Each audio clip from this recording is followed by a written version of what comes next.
Good morning, good afternoon, good evening, everyone, and welcome to the world's most exciting classroom. My name is Joe Grabowski, and I'll be your host for today. This is our 41st episode of the world's most exciting classroom. By the time the Oosterschelde and the DARWIN200 team make it back to the UK in July 2025, we'll have well over 100 of these live world's most exciting classroom events. And every week it just seems to get more exciting as we explore more places on our incredible planet. If you tuned in last week, you knew that we have arrived in Rapa Nui, or Easter Island, as some of you may know it as. And we were able to go live with some of the moai statues. So we had Stuart McPherson, expedition leader, and we had Grant hanging out with us, one of our researchers on board the Oosterschelde. And we got to see the statues, learn a little bit about them, their cultural significance, their history, and our curiosity of the week was how did they end up in those positions? These 9-10 meter statues, some of them weighing upwards of 80 tons. How are they moved from the quarries across the island to the positions where they are now? And we'll learn the answer to that in a little bit as our live event progresses. I'm going to share my screen really quickly here. I want to just update you with the map where we are right now. Here we go. This should come up on your screen. So you can see, if I back out a little bit, you can see where we have covered and you can see where we are right now. We only have a few days left on Rapa Nui. And then by the end of the week, we will have set sail towards Mangareva. There will be potentially a pit stop on the way at Pitcairn, which is an incredibly remote, rarely visited island. It is 50-50 whether we're going to be able to stop because there really isn't a sheltered harbor. If the sea conditions are bad, there is no way to land on the island, and we'll have to continue and make our way to Mangareva, which is our next, for sure, destination. We'll be spending a nice bit of time there with some new Darwin leaders and some new projects. So I'll back things up here. I want to share a quick little drone video with you, and then we're going to go live with our main event for today. So as you know, the ship has arrived. And our amazing photographers, our camera guys are out in the field and they are grabbing some footage. So here's a quick little drone video just to give you a little view of where the ship is anchored right now. So this should come up on your screen. I'll make it nice and full screen for you so we can catch this view. So there we go. Nothing but ocean in behind the Oosterschelde. And then as the drone backs up a little bit, this will give you a little idea of where the ship is right now and what they're seeing. So there's some of those moai. And you can see there's no pier for us to pull up to. We're just anchored. So the water's beautiful there. So going back and forth between ship to shore is pretty easy. But I'm sure there's been some times where it's been a little bit rougher and it just wasn't possible to get back and forth quite so easily. So there's a little view of where the Oosterschelde is right now, right next to some of those moai. That's really, really cool. And thank you to the camera team for getting us some of this footage. A little later, I've got some other footage of some of the moai around the island, and we'll play some of that footage. But as you know, we have 2 Starlink units on board the ship, and one of them is a maritime unit, so that allows us to broadcast from the ocean pretty much anywhere in the world as we're sailing. But we also have our land unit.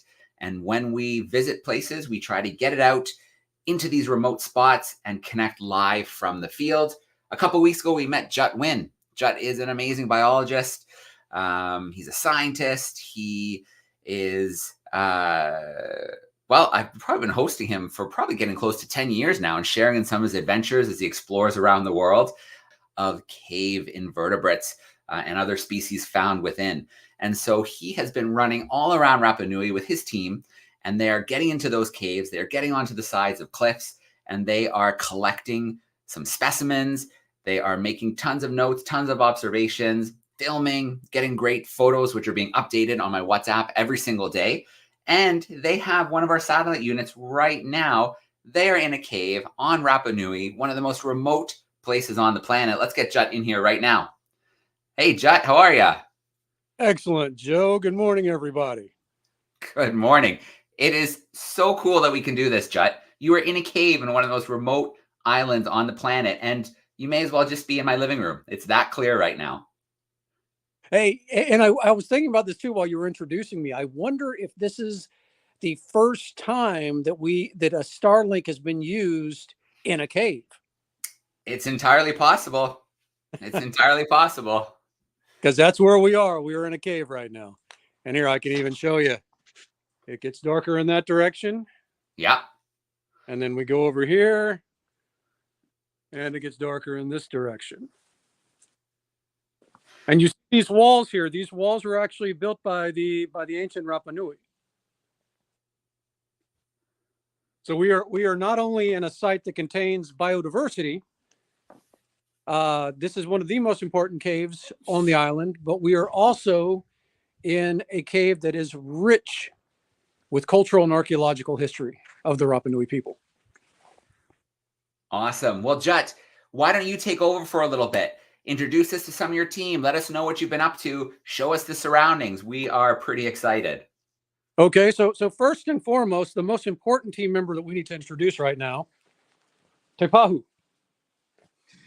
He is our mascot. For whatever reason, he has glommed onto us, and whenever we're in the caves, he follows us, and he's great company. Very photogenic, as you can see here. Well, yeah, he's incredibly photogenic when he sleeps. And let's see, we'll go to Pancho. See if we can get Pancho.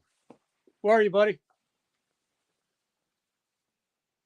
Pancho is the man with the plan. He is running the show here. This is my good friend. He and I have known each other.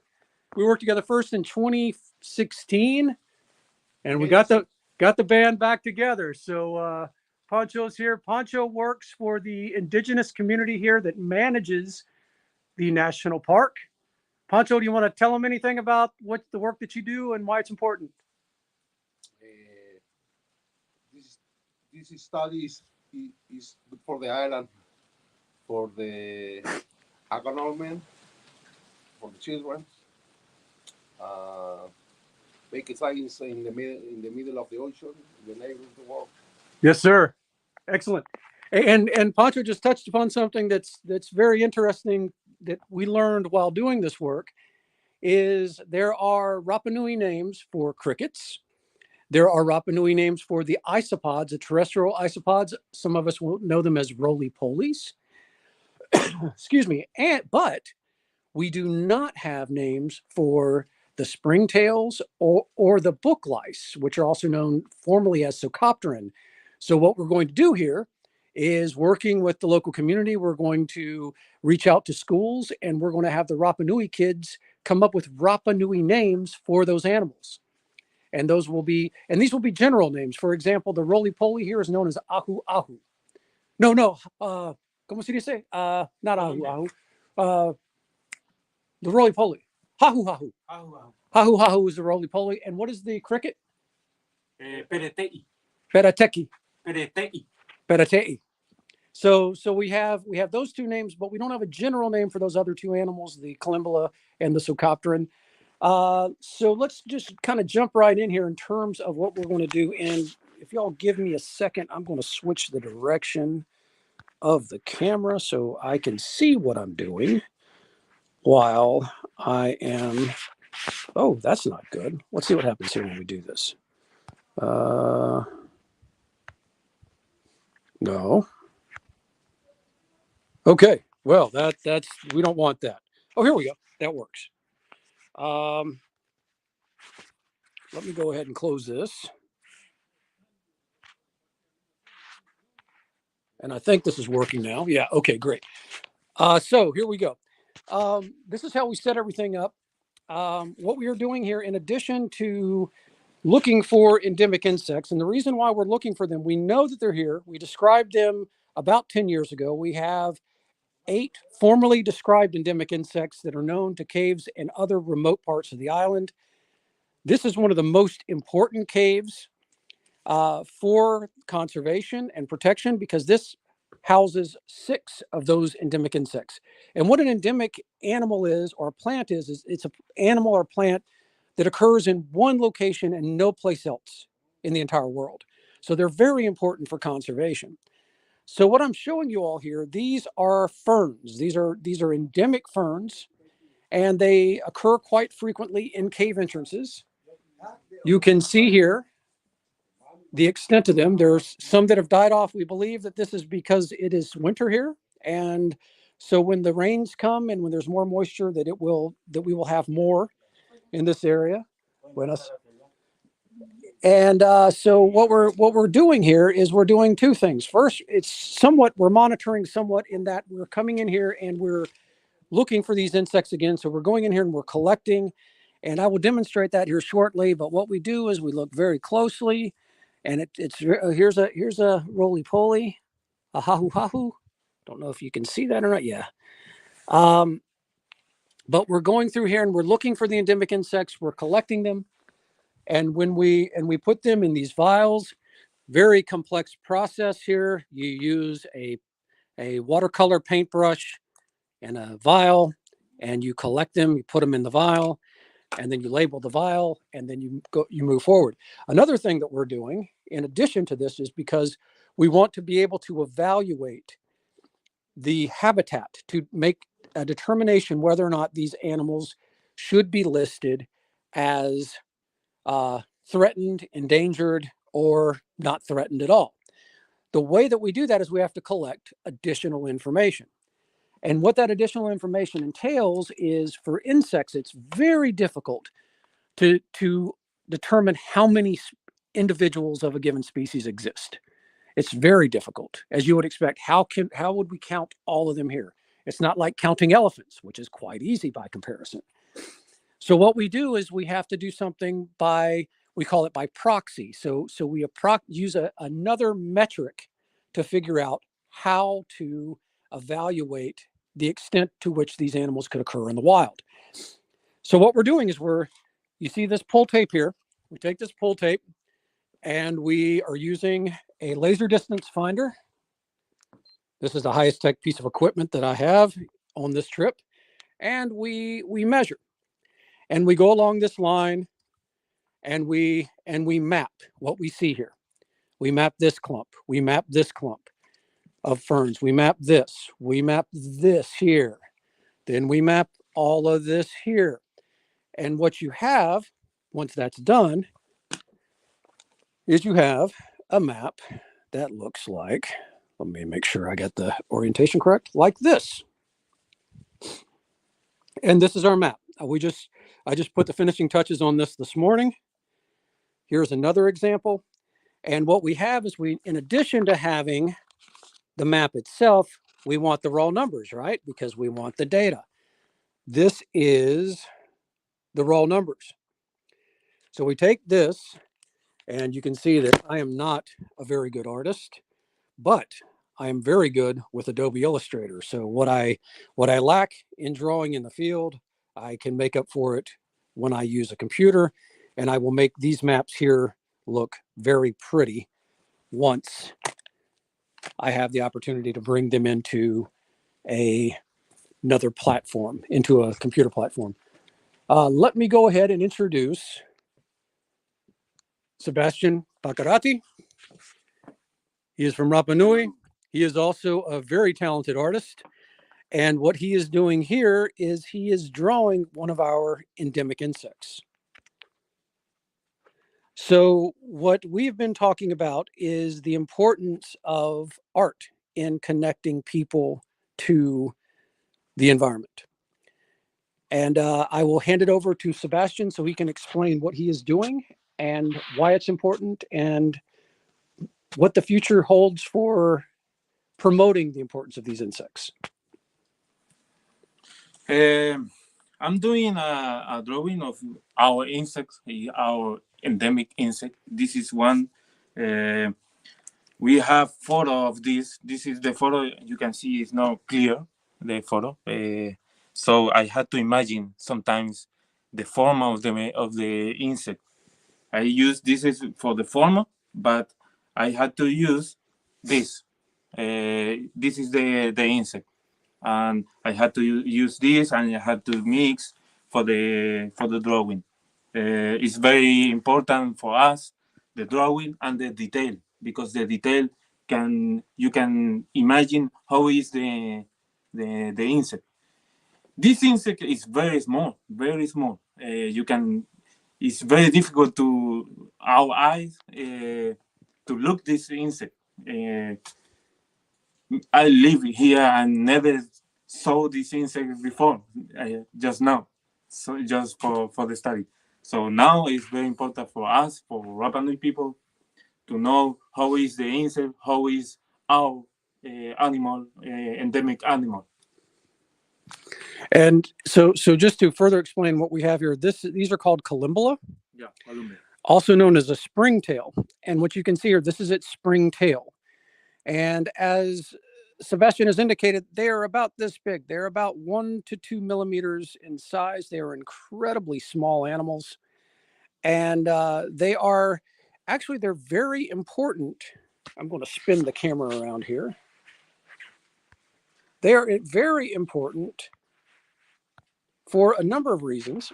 And in particular, they are important for, here we go, back in the game with it facing towards me. Okay, cool.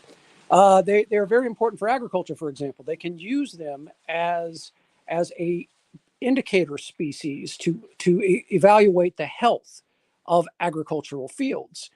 Now, I've questioned whether or not the columbella here on Rapa Nui could be used as a measure of ecological health. They are they're very small animals, but if there is contaminants in the soil or there are other environmental issues associated with the soil or the environment, those numbers can fluctuate due to the severity of those impacts. And let's see, we don't have anything else to show you all in terms of the collection process. Maybe we can, if Joe would like, I can demonstrate here in a little bit. But the springtails are very important. Oh, one other thing I'd like to share with you all. Saba, would you hold on to this? Oh, yeah, I'll show you that in just a second. So with the columbella, they have what is called a furcula. And it is that springtail that you saw, that long character that extended from the butt of the animal, from the tail end of the animal. And when it's alive, it's folded up against its body like this, and it's ready to jump. And unlike a flea, it doesn't have legs that can spring it into the air. It has this springtail, and it has these two characters at the tail end that helps it determine what direction it wants to jump in. But when it's disturbed, when scientists are trying to collect it, or when another animal is trying to eat it, it will spring open, and when it hits the ground, it will launch the animal out of harm's way. So very neat animals. Joe, back to you. All right, Jut.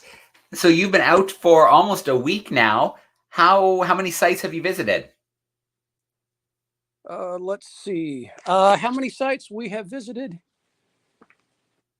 We went to one cave.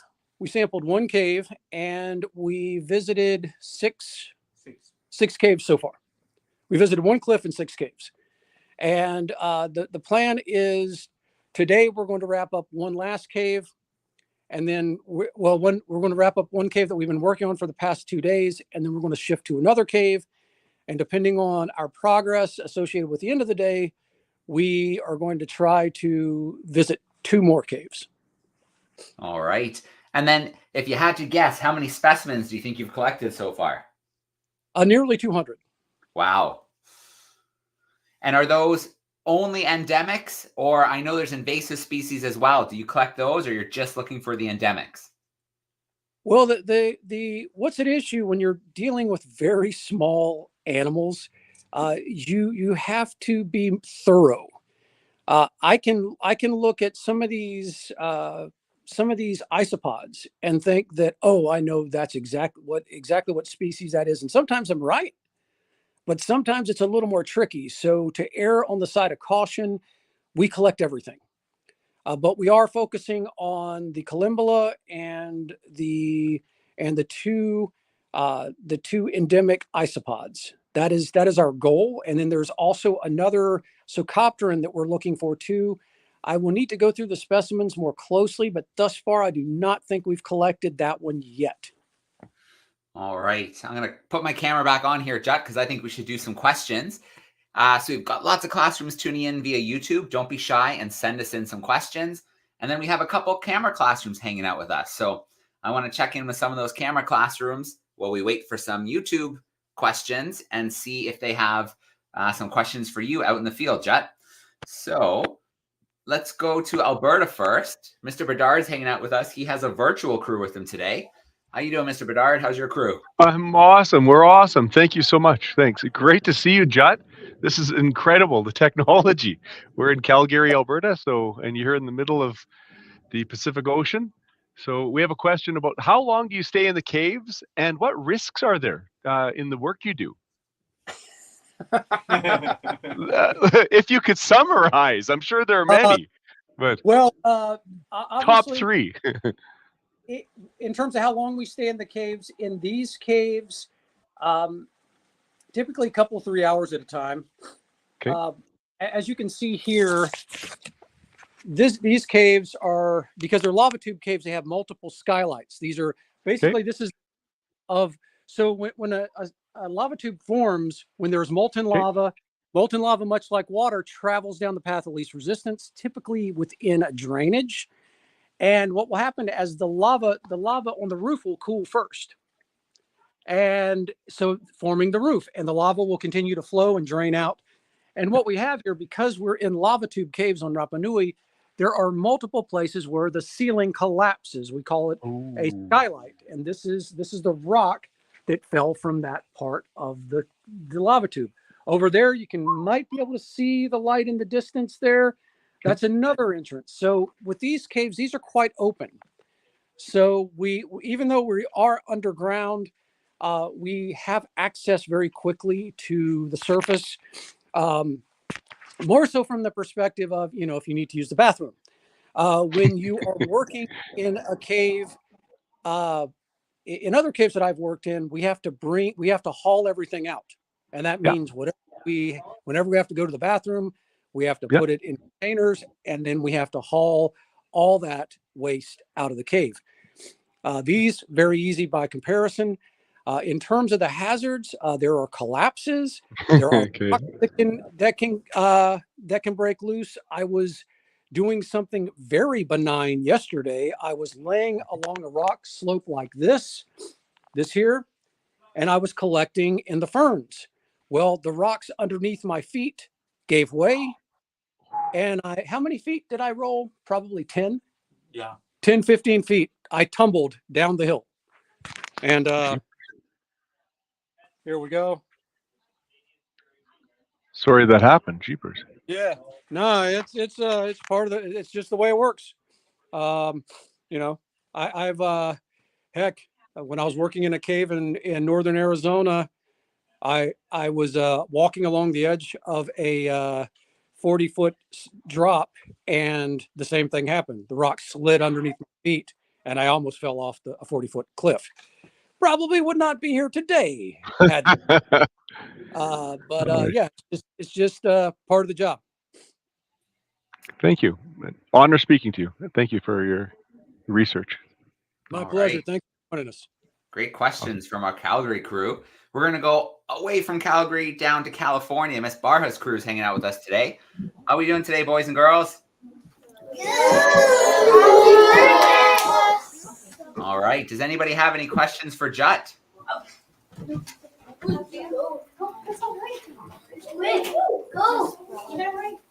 on up nice and close so we can hear you.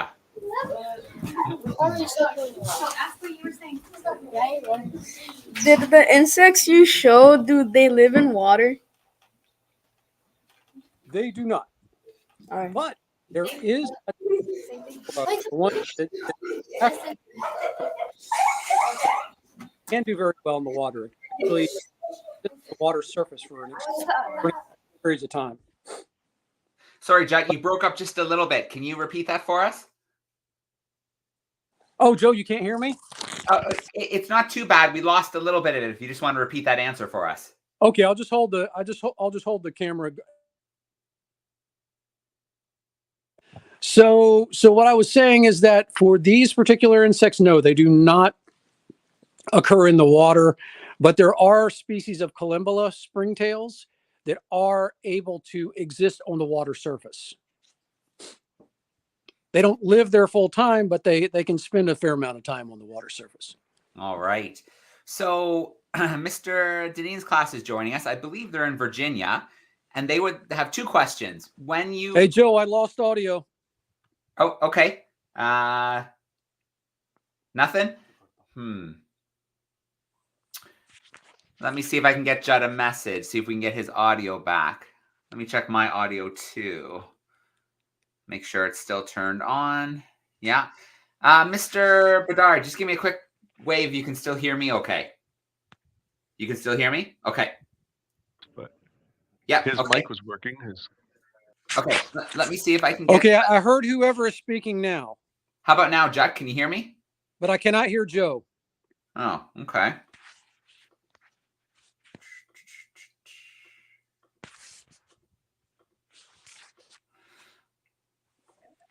Okay, Mr. Bedard, can you hear me?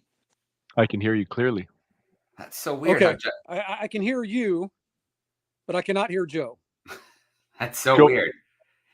Mr. Bedard, can you tell him to exit and come back in? We'll see if it clears up whatever issue he has. All right, Jut, Joe's asking you to please re-log in. Just leave and come back with your connection. All right. Thanks, Mr. Bedard. Okay, let's see if that's a new one. Usually, if you lose sound, you lose everybody. I don't know why he just lost me, but we'll see if Jut logs back in. We'll do a couple more questions with him. I think he was going to show us how he collects a specimen, and then we'll let Jut go because we still have to do our experiment, our curiosity. I've got some more videos to play, but I see Jut already, so let's see. Jut, can you hear me now? Yes.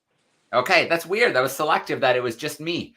But I'm glad you can hear me now, so that's good. Okay, 2 questions from Virginia, Jut. Do you ever release specimens after observing them? And what would you say is your job title?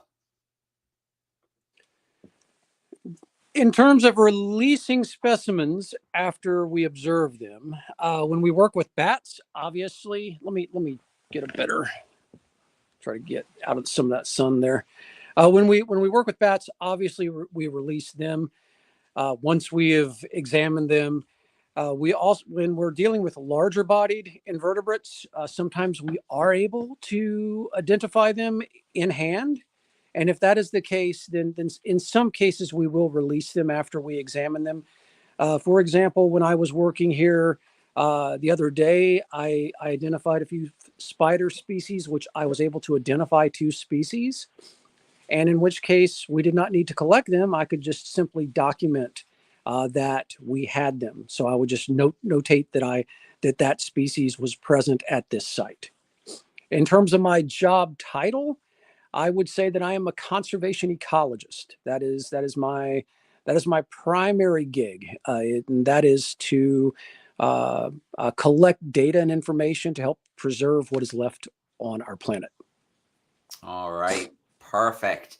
Jut, what do you think about, you said you might be able to show us how you collect a specimen. Can we take a look at that before we sign off for today? Sure. Hold on. Let me switch the camera around here once more. Sure. Sebo, ¿es posible que para ti usar mi teléfono?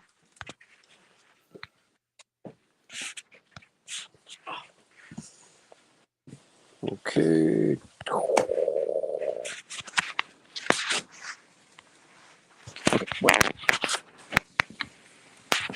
All right. So in terms of how we do this, this is a map of our cave.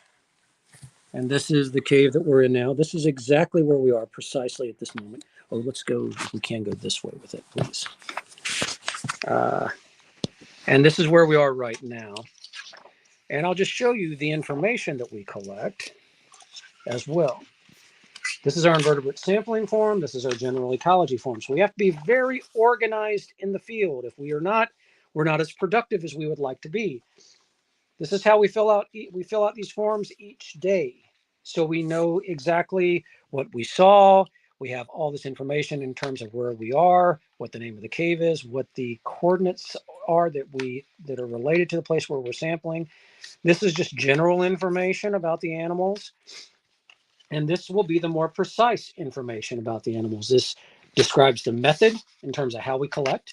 We have 4 principal zones in caves. We have an entrance zone, a twilight zone, a transition zone, which is the transition between complete darkness and twilight. And then we have the deep zone, the deepest part of the cave. So we have to indicate that as well here. We identify the species that we are collecting. And then what we will also do is, if we don't know what species we have in hand, we will add a description here. Small, completely gray Columbella, and whatever other characters we can add to this in this very small amount of space allotted here. And then we provide the number of specimens that we collect. And just to demonstrate how we do this, first, we turn on our light so we can see what we are doing. And then we go through this process of pulling back the detritus that is on the ground here. And of course, because we are being filmed, we're not going to see anything. This is an ant. You can see here scurrying across the... Oh, there's a few. We have a little ant line going here. These are most likely, these are the Argentinian ant. This is an invasive species. At one point, there were multiple species of ants that occurred on the island, all of which were introduced. There are no ants native to Polynesia. But when these arrived, they're voracious, and they outcompeted and killed off the other ant species. So now we believe there are very few, if any, ant species other than the Argentinian ant. Okay, there's more ants here.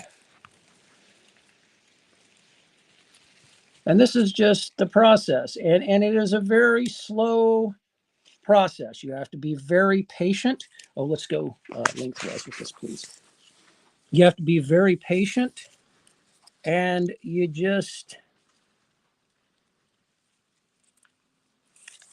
pull back the sediment, you look. Sometimes you're looking for very small movements on the ground surface. Oh, here we go. Here's a spider. So or it might be, oh no, I can't see exactly what this, oh yeah, it is a spider. It's a very small spider. And this is how you do it. You just grab the animal. Do I have it? Did he get away? And that's also part of the job, is you think you might have it, but you don't have it. There he is. He's still there. And you try again. And sometimes you get more than you bargain for in terms of getting a few other things, but you then collect it. You can see it falling to the bottom of the vial. I think that's him. Is that him? Just swivel. I think that might be dirt. We might not have collected it. But you can see that is the process. Sometimes oh, here we go. Here's a Columbella. Can you get that? This is going to be one of the endemic species here. It's very small. And the thing about Columbella is, if we do manage to remove this, he's underneath it now. I have one here. Oh, do you? Oh, you... Sebastian actually has one on his hand. Can you see it?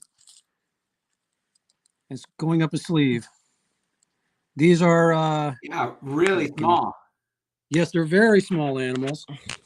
And this has happened to us a few times here. So what we'll do now is, this is, like I said, these are all but one of the Columbella species known to occur on Rapa Nui are endemic. So that's the Columbella. They're very tiny. And then you put it in here, you shake the brush a few times, you double check the brush to make sure that it's in there.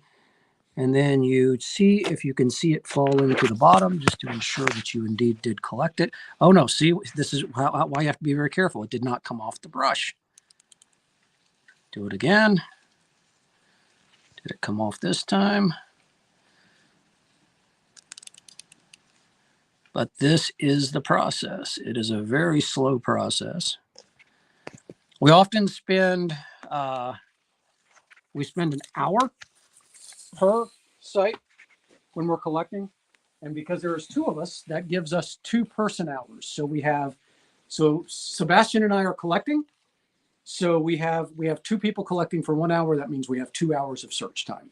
And also part of science is trying to keep what we're doing consistent, or at least documenting the amount of time we spend. So when we're collecting, we indicate how much time we spend at each site. All right. All right. Very cool, Jut. Badoo. Jut, before we let you go to continue your work today, I want to share a quick picture. Let me just share my screen really quick here, because we saw Sebastian just starting a photo, but I have a couple pictures here of one of his more complete ones here. Looks like of one of the roly-polies. Oh, I think Jut might have accidentally hit the wrong button and exited himself from the call. So hopefully we see him in just a second, but there's a couple pictures here of Sebastian's work. So we saw he was just starting a picture in the cave, but here are a few pictures of some of his more completed artwork of one of those endemic species that they're finding in the cave. So endemic, found nowhere else in the world except on Rapa Nui in the middle of the Pacific Ocean, sometimes in just one cave spot. Let me see. Yes. We lost you, Jut. Yeah. You know, technology is great when it works, right? I was just showing this picture of Sebastian, one of the more complete ones that he drew. Yes, that's it. That is one of the endemics. Yeah. And then I wanted to share this picture too, because I think in the caves, I think this is absolute. Oops, I'm going the wrong way. Well, there's the completed picture. That's pretty cool. But then I wanted to share, I love this little series of pictures here. These trees growing in the caves. I think that's so cool. Back up one. Yeah. Go back one. That is right there. Go back one right there. See where I am there? Yep. If you move about 5 feet towards us into the foreground, that's where I fell. Okay. So that's where you had the slip. All right. That was a lot of those cave systems are beautiful. at home. Yeah. Very cool. All right. Well, Jut, I am going to come back from that screen share. I know you guys have a busy day ahead of you. Thank you so much for taking some time today, taking us to one of the most remote places on the planet and down into your office. Really, your offices this week, out in the field, out in the caves, and over 200 specimens. That's pretty productive. You guys have been busy. Yes, we have. Sebastian, would you like to say anything before we sign off? No, we need more study like this. We need more because we don't have too many animal here, but we have a Jut. So we need more study like this. We need more. Yeah. We need more animals like me that can collect. Absolutely. This one here is not very good at collecting. Let's see. No, not working very hard today. No, he's not. All right. Well, Sebastian, Jut, thank you so much for hanging out with us today. It was really great to get that peek into the field, and we'll probably catch you on the ship next week as you sail towards Pitcairn and Mongareva. Excellent. Look forward to it. Joe, thank you so much, everyone, and thank y'all for having us. Keep exploring. Thanks, guys.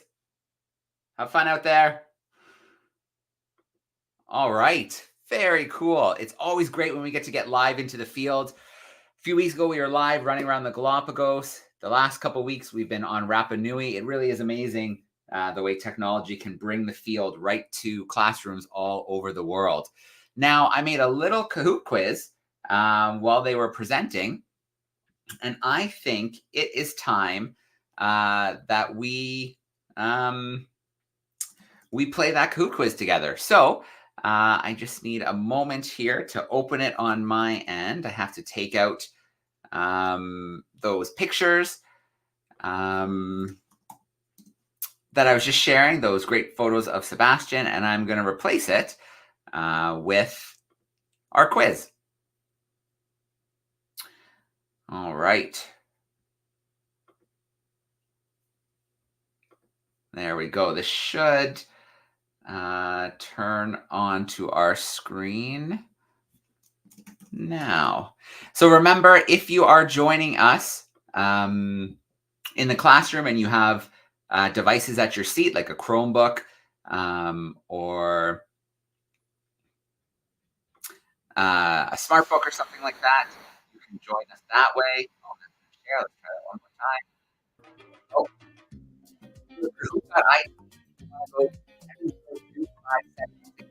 that is our pin number for today. If you have something at your seat, you can join directly. If not, your teacher could pop this up at the front of the classroom. You could shout out your answers to him or her. If you're at home, you can scan that QR code with your phone or a tablet. If you can't get on with technology, absolutely no big deal. You can still play along and see how you do. You don't necessarily have to be connected with a piece of technology. I'm going to give a minute for classrooms and students to join. 4 questions today, some true and false, some multiple choice. The quicker you put in the right answer, the more points you're going to get. Remember, there is a prize to the classroom with the winning student. It's a £50 Amazon gift card. So you'll have to email me after today's event. What else? After this, we'll take a look at our experiment from 2 weeks ago and see a brand new one. Then we'll wrap up with our curiosity of the week.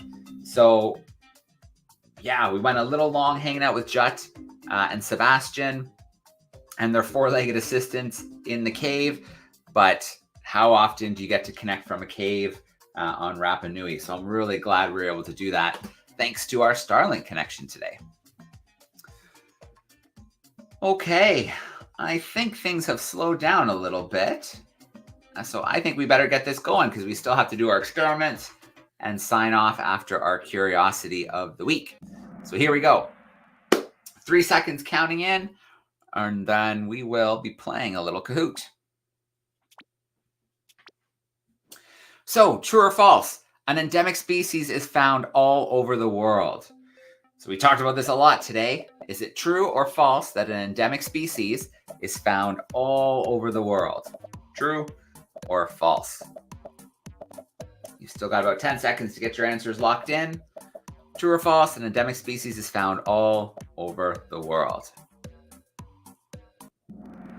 All right, that is absolutely false. Endemic species are found in one spot. Maybe it's an island. Sometimes it's as small as a cave or even a collection of trees. Sometimes even smaller. Just one spot in the world where you find this species. Pandemic is if they're found all over the world. That puts the smooth elephant in first place. We've got another question coming your way. It's multiple choice. In the caves where Jut is, there are how many endemic invertebrates? Have they found 2, 4, 6, or 8? So on Rapa Nui, endemic, so found nowhere else in the world except on Rapa Nui, were there 2, 4, 6, or 8 invertebrates on the island that they found? 2, 4, 6, or 8.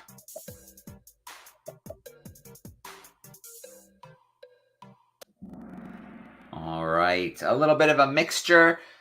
In the exact cave they were in were 6, but on the island as a whole, there are 8 species of endemic invertebrates. That puts the social pony in first place. We've got another true or false coming your way. The caves are home to biodiversity as well as cultural spaces. So remember at the very beginning when Jut was showing us around the cave a little bit, true or false, it's home to biodiversity as well as cultural spaces. Or cultural artifacts, we could say as well. Is that true or is that false? All right, absolutely true. We saw some of those walls in the cave that were built by the original inhabitants of that island of Rapa Nui. All right, one more question. Social Pony still in first place. An indicator species can tell you how many are in the environment, how the weather changes in the environment, or the health of an environment. So an indicator species can tell us how many species in the environment, how the weather changes in the environment, or the health of an environment. Which one of those can an indicator species tell you? All right, absolutely, folks. It is the health of the environment. That puts the fuzzy alpaca in third place. We've got the smooth elephant in second. And holding down that top spot, we've got The social pony held on for the last few questions. All right, I'm going to come back from that screen share. I'm going to turn off that Kahoot music, and I'm going to put an email up here. If you are the classroom that contains the social pony, I need you to send me a message to classroom@darwin200.com, classroom@darwin200.com, and then we will make sure we get that gift card to your teacher. So classroom@darwin200.com if you are the social pony in that classroom. All right. 2 weeks ago, we had an experiment. Let's talk about the results of that experiment from 2 weeks ago. I just have to make sure that I pick the right file here. Experiment. There we go. This sheet of paper. I'm going to turn the sound off because I got a little bit over this experiment. So 2 weeks ago, we had a pretty simple experiment. Definitely one with a little supervision, maybe of an adult, or if you did it at home, maybe a parent or a guardian. So I drew a spiral on a piece of paper. I then cut that piece of paper out, and then I put it on, I'll fast forward a little bit, we'll watch it a little quicker. So I cut it out. I used a piece of plasticine on the table, or Play-Doh, whatever you had handy would work. After I cut that spiral out with a bamboo skewer, and then carefully balance that paper on top. From there, I took a little tea light and I put it underneath that paper. And then you could use something like a barbecue lighter and light that tea light. All right. What happened? After a few seconds, our spiral paper started to turn. So I hope some of you were able to give this a try at home. Maybe your teacher tried it in the classroom so you guys could see it happening. And what's happening here? Well, a few things. We know that hot air rises. So that's the very first thing. Hot air rises. It creates these currents of upward moving warm air. And I'm just showing here that you could have put it on a string and done the same thing. So if you didn't have a bamboo skewer, you could have done the experiment using a piece of string. So that hot air rises. It creates these currents that rise upwards, the warm air. The spiral is a nice shape to catch those currents. The paper is nice and light. And so we get that spinning of our spiral. If you want to see this in action in real life, you just have to look outside, especially on a nice warm day, and look at things like turkey vultures and hawks. Turkey vultures especially, they look for those upward rising convection currents, those heat currents where the hot air is rising, and they use them to gain altitude. So you'll see a vulture spinning, spinning, spinning. They're using that rising warm air to get higher and higher and higher. And then they'll glide until they find the next area of upward rising air. So animals can take advantage of that, and we can do that right at our desk, right in our home with this spiral paper experiment. So we have a brand new experiment called Growing Geodes. So Stuart McPherson was in the Darwin lab, the Darwin studio in the UK, and he sent us this dispatch. Let's take a look.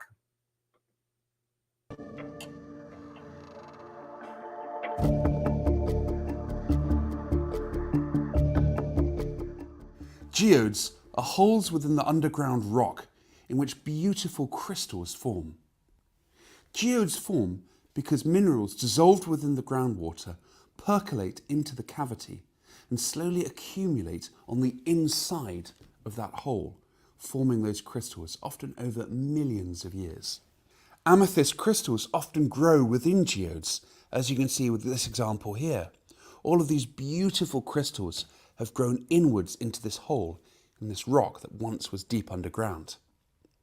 As the crystals grow, they grow into one another and form this dense coating, and this develops as a nodule that can be dug up. I've got a couple of geode nodules here, and if I hit them with a hammer, we should be able to see what's inside. So let's have a quick go. Wow, look at all these beautiful crystals in front of this geode.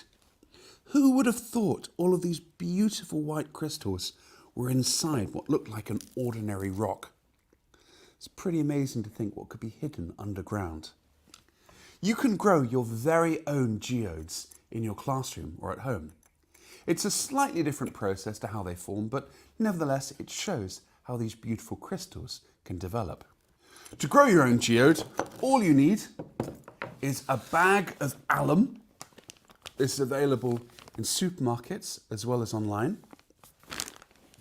You need some eggshells.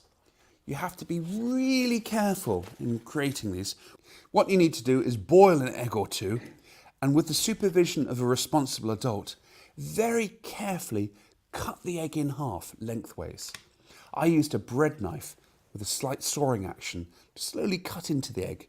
You need to end up with these longitudinal half sections, such as this. Then get a large beaker or jam jar, and ideally, if possible, use distilled water. You can use mineral water or tap water, but distilled water will generally work much better. Then you need some food colouring, some glue, a tiny little pebble, if you can find one, and a spoon. First, get one of your eggshells and very carefully then apply some glue to the inside of the eggshell. I'm just using regular craft glue. I've got a piece of cardboard here to help apply it. You can use a brush as well. Try and get a nice coating of glue all the way through your eggshell. This is very important. You'll see why in a second.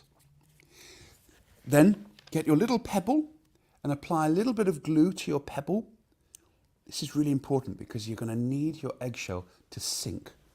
So put the pebble on the inside, and then if you can, very carefully cover the top of your pebble with a bit more glue. So the whole inside of your eggshell is nice and sticky. Then the next bit is quite fun.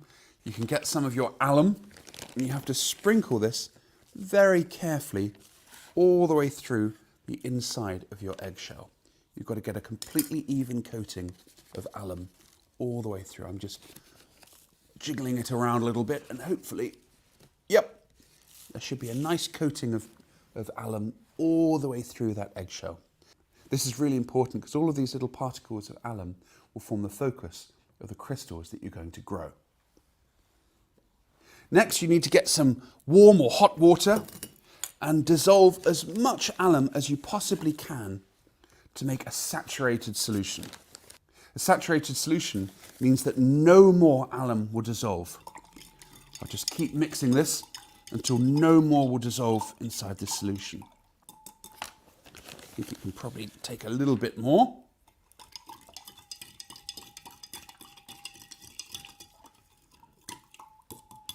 Let's try a couple more spoonfuls.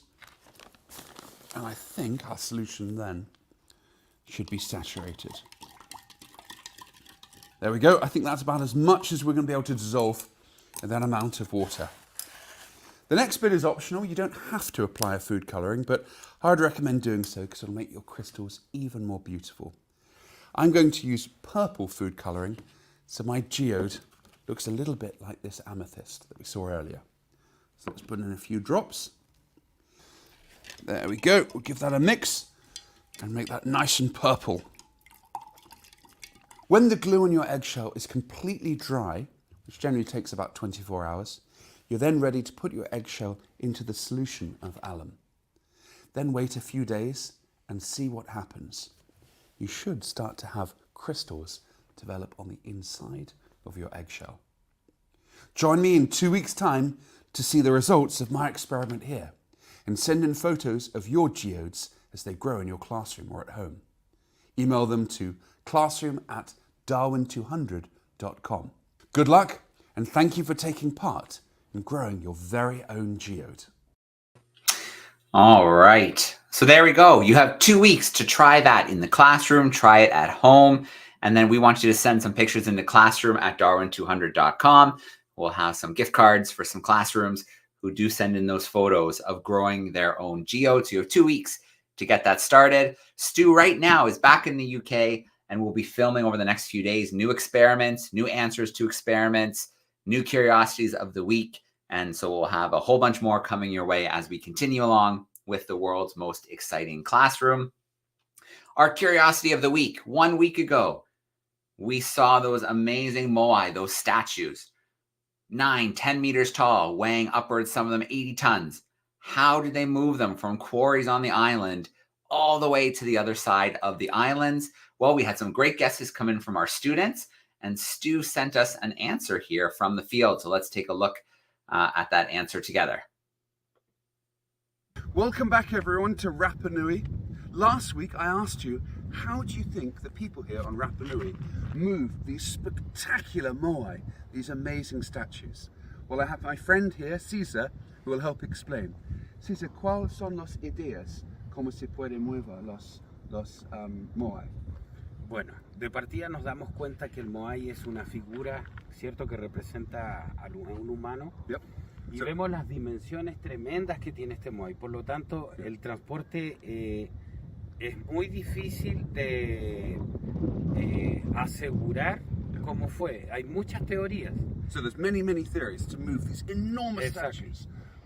Entonces, una de las teorías, la más convincente para nosotros, es que el moai camina. El moai está en cierta posición, obviamente nunca necesitó piernas, pero sí esta parte.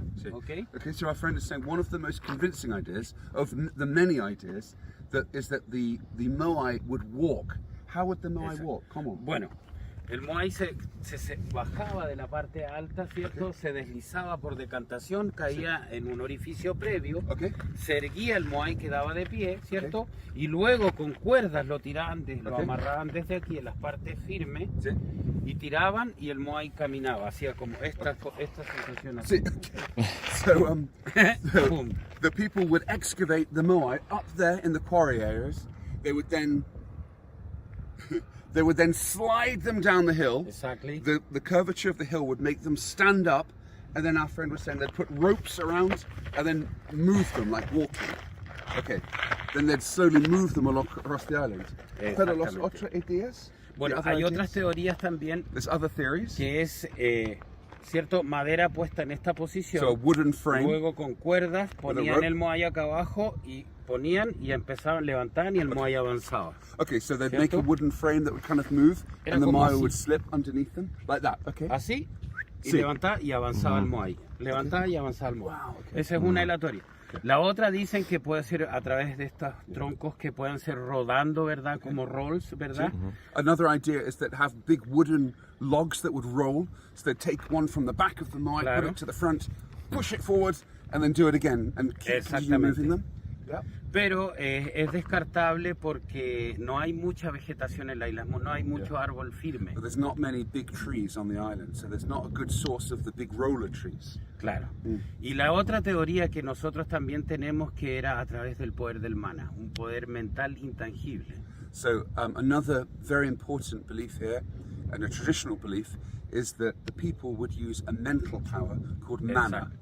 Entonces ellos, muchos familiares míos, yo le preguntaba, pero ¿cómo sucedía? Many people ask him how does Dice it work? que realmente ellos no lo veían, pero sí la persona que tenía el poder del mana le decía al moai, tú mañana vas a estar en cierto lugar. Okay, so one night they would say, this moai would have to go to another place. Exacto, entonces le decía, mañana tú tienes que estar en tal lugar. Y la gente cuando iba a ver, se encontraba con el moai en el sector ya. So they would levitate, they would move. Posiblemente. Okay, so this magic, the theory of mana involves them moving magically from one part of the island to another part. Entonces mentalmente pensabas y el moai podía levitar. And esa era with otra the mental teoría. power, they could then move the moai up into the air and levitate them to the other side of the island. Well, no matter which of these ideas is correct, it's amazing because some of these moai have moved 12 kilometers to other parts of the island. So regardless of how these spectacular moai moved, whether it's by rollers, by frame, or by walking, or by mana, it's a miracle that these huge structures that can weigh 80 tons or more, the biggest of them, were able to move at all. So let's go back to Joe. All right, let me take that video out. So that is, well, really the answer to last week's curiosity is we don't know for 100%. There's theories like walking the statues, using rollers, wooden frames, even mana, so using the power of their minds. So we don't know for 100%. We had some great guesses come in online.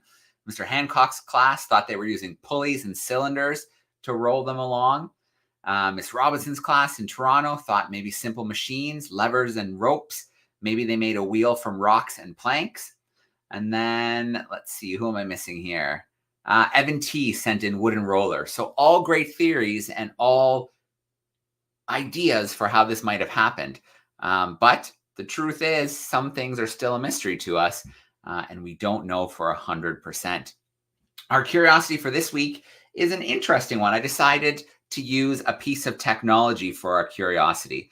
Now, I love to go out into the field and I love to take pictures. So I'm going to give you a big clue that these curiosities are in my camera bag and they help me take a certain kind of photo at a certain time of the day. So that's a pretty big clue that I'm going to give you. And you need 2 of them for it to work. So here they are, these 2 devices. You can see how it would attach to the top of the camera here. They call it a shoe here. And then they're synced to each other, these 2 devices.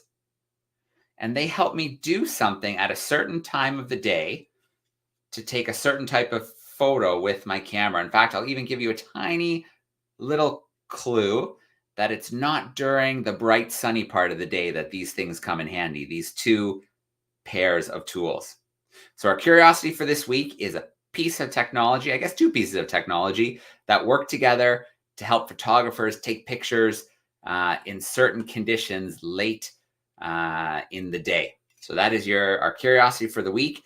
Can you figure out what these do for taking photos? And then I'll show you a little bit more of the pieces and how they fit together next week in the world's most exciting classroom. So you have 2 weeks for the experiment to send in pictures to classroom@darwin200.com. 1 week for our curiosity, these 2 pieces of technology that help me take pictures late in the day. All right. So last thing to do today is a big shout out to our classrooms. Thank you so much for being with us, sending in those great questions. It was so awesome for our last event before we leave Rapa Nui this week to go into the field, see some science, see some field work in action, get into those caves on one of the most remote islands on the planet. We always end off by thanking our sponsors. Our sponsors today our sponsors and our supporters. Without them, we couldn't sail around the world. We couldn't train young conservationists, do the research we're doing, and we definitely wouldn't be having the world's most exciting classroom. So that's how we will sign off for today. A quick little video to say thank you to our sponsors. We will see everybody next week. But for now, we're going to sign off with our video.